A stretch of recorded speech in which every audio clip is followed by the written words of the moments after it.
Andrew McGathan here for SevereMMA.com. Moments after the Clan Wars main event, standing alongside the victorious Gavin Kelly, who moves to 9-3 as a professional fighter here. Nice belt. Get that up there on the shoulder. Nice belt, yeah. I have to say, nicer than the amateur ones.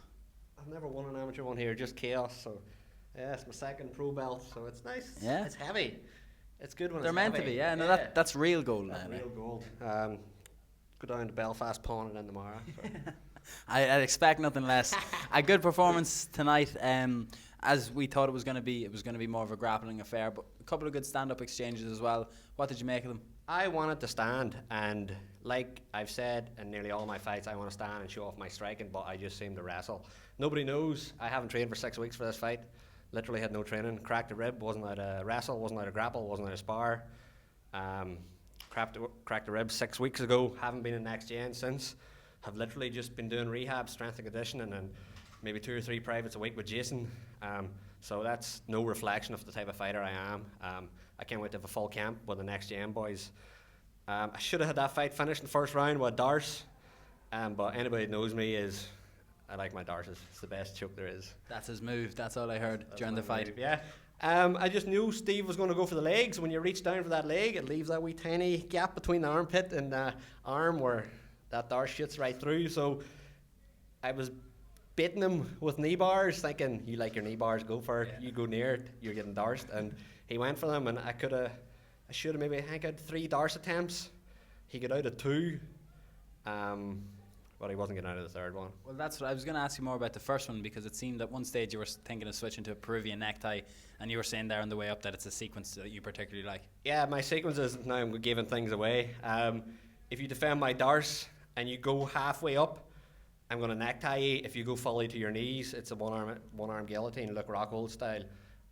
If you avoid them, I'm just going to stay on the side and ground and pound you. I hit him with a couple of good knees. I heard him once.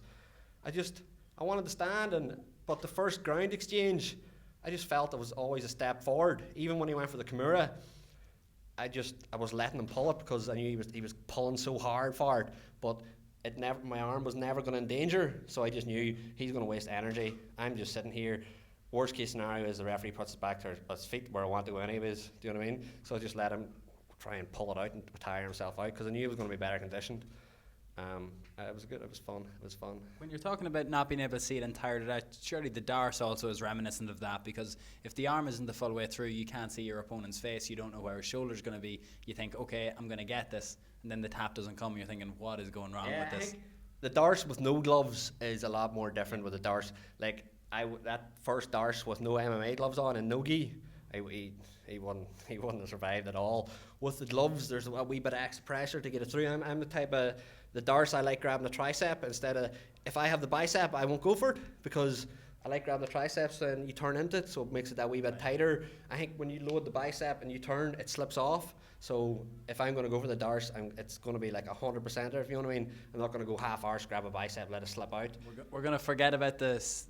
We're done now. There's no more SevereMMA interviews. We're going to do a seminar tour with Gavin Kelly on the intricate natures of the Darce choke. I think it's a big seller. There's no seminar with me. It's Paul Rimmer, next gen Liverpool, and Aaron Robinson at Aspire, trains with Dean Garnett. When I was in Liverpool, they just ingrained the Darce into me from pilot positions. I can hit a Darce from a pilot positions.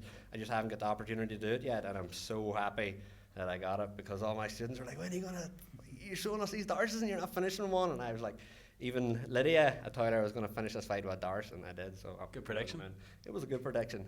I said second round, but You're talking about you wanting to have a good fight camp for your next fight. This one was injured. Are you going to have to take time off now to keep healing? Or were you fully healed going into this fight, or is there a cooling off period now? I was told 6 to 8 weeks. I was allowed to start training in 6 weeks' time, so 6 weeks was Friday. Andy Young, thanks for the cracked rib. So I have to 6 to 8 weeks, so I might take 2 weeks off to make sure it's 100%. If you sort of noticed in that fight, I heard somebody shouting, his left hand's down. Left hand was down because I think it was subconsciously protecting the rib. Yeah. I might take 2 weeks off. I didn't feel tired at all. So like my conditioning is always there. Anybody knows me, I'm always like, I think it's from my wrestling background. Like if you can wrestle 3 3s, 5 5s in MMA is wee bones. No problem. Yeah. One final thing then. Well, two final things. When are we going to see you in there again? Is the Bama card that a lot of people are talking about? I see Next Gen boys signing contracts left, right, and centre. Is Gavin Kelly not getting one of them? Maybe. No, I'll stay quiet on that scene. I know where I want to be. The people close to me know where I want to be. So we'll see. I might use the purse to go over to train with Paul Rimmer, Paddy Pimley, Ellis Hampson, Chris Fishgold, Ventry, Dylan McLaughlin. Just guys that I idolised for my 3 years in Liverpool. See what Paddy's doing. I mean, Probably something mad. when he was 16, he was doing that to me. I knew from flying triangles when he was 16. So use my purse, go over there. When I heal up and train for a wee while, come back, train with the Bama champion, Philpott, Norman Park, Mark Andrews, Reece McKee. Great fight in a car against Tommy McCaffrey. Massive fight. I'm more excited about it than UFC 200. So like I've got my next gen Ballymena, next gen Liverpool, and I've got where it all started for me at Evolve. And big shout out to Charlie McGuigan, my brother. He's literally been trained with me from my very first MMA session. He's been with me every week since. So. I heard a rumour as well. You're a vegan. I'm a vegan. I what give it away? I don't know. There's not too much of a bit of a spoiler going on. Just people saying things around the venue. Yeah, I love being vegan. I think we spoke about this before as well. It helps your weight cut as well. It's easier dropping weight. Yeah. Friday morning, I had 5 pounds to go for my weight cut. Saturday morning, I was on weight that night. And funny story, my neuromuscular therapist was all like, he was so lean that night. I was down getting a session with him before I weighed in. He's like, I want to take your fat count to see what it was, and it was 3.3%. So vegan all the way. There you go. Yeah. Congratulations, new champion. See you soon. Thank you very much. Oh yeah, I'm after the Battle Zone belt and Akuma belt. That's 4 out of 4. So they're my next 2 belts. I've got Chaos, I've got Clan Wars, I want Battle Zone, and I want Akuma. Let's think about what weights are you open to taking these fights at? 66 out of the question, 135, okay? I walk about at 68, so it's always going to be 61. I flirted with flyweight, but no, it's going to be bantam. I want to know though, where are these 4 belts going to go? So we're going to have one here, one on each shoulder. What are you doing with the 4th one? I don't know, maybe back to front? Yeah, double belts.